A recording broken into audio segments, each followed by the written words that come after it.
तो देखिए यहाँ पे एक्सरसाइज 5.6 क्लास 12 एनसीईआरटी, ये यहाँ पे आपको डेरिवेटिव निकालना है किसका, पैरामेट्रिक इक्वेशन का। ठीक है, पैरामेट्रिक इक्वेशन देख सकते हैं आप लोग, क्या एक्स का वैल्यू यहाँ पे देखिए टी के टर्म में दिया हुआ है, वाई का वैल्यू भी टी के टर्म में दिया हुआ है।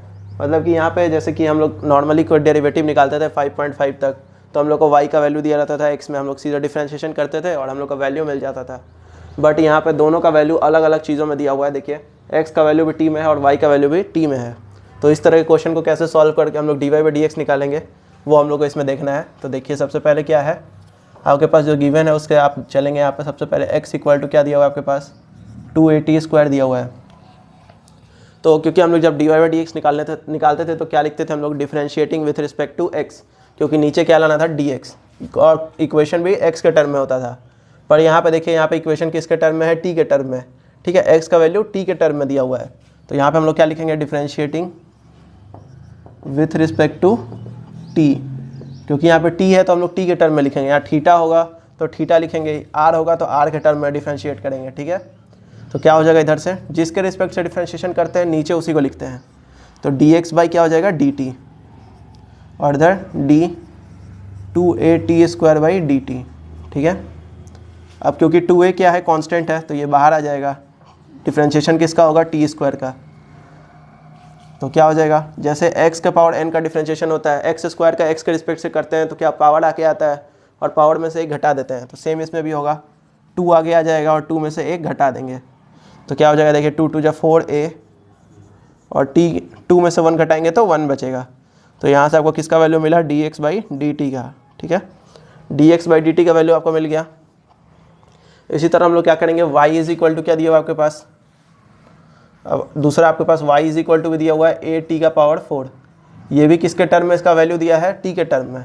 तो डिफरेंशिएशन किसके रिस्पेक्ट से करेंगे, t के रिस्पेक्ट से करेंगे।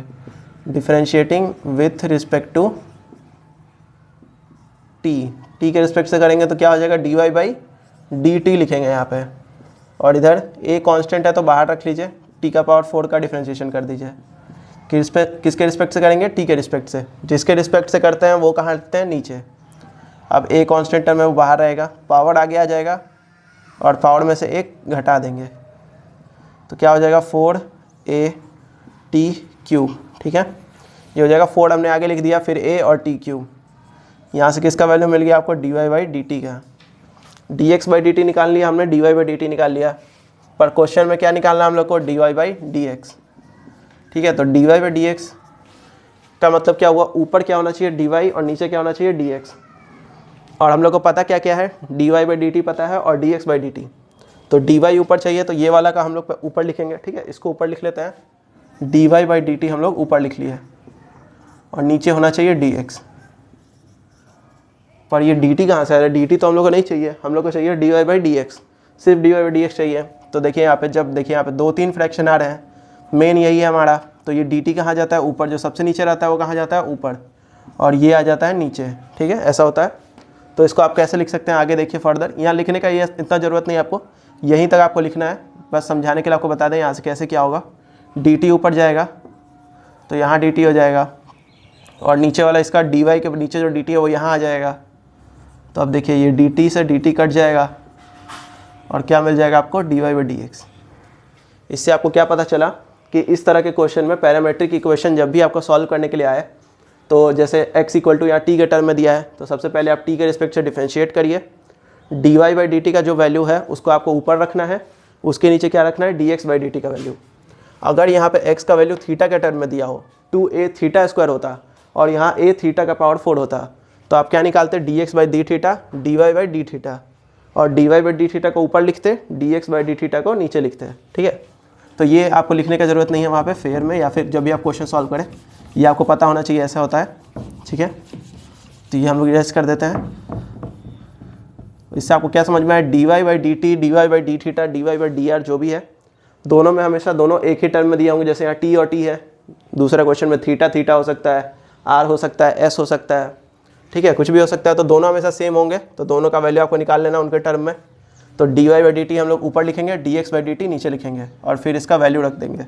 तो dy बाई dt का वैल्यू 4at³, 4at का पावर 3 या क्यूब, और यहाँ dx बाई dt 4at। देखिए 4a से 4a कट जाएगा, तो ऊपर है टी क्यूब और नीचे है टी का पावर 1। ठीक है, तो क्या हो जाएगा, टी का पावर 1 और ऊपर टी का पावर 3 है, तो इसको आप कैसे लिख सकते हैं, टी का पावर 3 माइनस 1। ठीक है, जब भी ऐसा होता है देखिए यहाँ पे एक प्रॉपर्टी होता है, या फिर आप इसको ऐसे लिख सकते हैं, टी का पावर 1 नीचे क्या है, प्लस में है, तो ऊपर जाएगा तो क्या हो जाएगा, माइनस में। ठीक है, यहाँ टी का पावर 1 है, तो देखिए यहाँ पे टी क्यूब है ऊपर, यानी कि 3 बार टी है, और नीचे क्या है, 1 बार टी है। तो एक टी से जैसे इसको आप लिख सकते हैं टी स्क्वायर इंटू टी, और नीचे क्या हो जाएगा टी, तो टी से टी कट जाएगा तो क्या बचेगा, टी स्क्वायर। तो d y by d x का वैल्यू क्या मिल जाएगा आपको, टी स्क्वायर मिल जाएगा। ठीक है, तो ये आपका आंसर हो जाएगा सिंपल वे में। या फिर ऐसे भी आप देख सकते हैं, नीचे 1 टी है, ऊपर 3 बार टी है, तो 1 से 3 कट जाएगा तो सीधे क्या बचेगा, 2। तो आप ये नहीं भी लिख के डायरेक्ट यहीं पे इसको काट के टी स्क्वायर लिख सकते हैं। ठीक है, तो इस वीडियो में इतना ही था। वीडियो को लाइक करिए, चैनल को सब्सक्राइब करिए और अपने दोस्तों में शेयर करिए।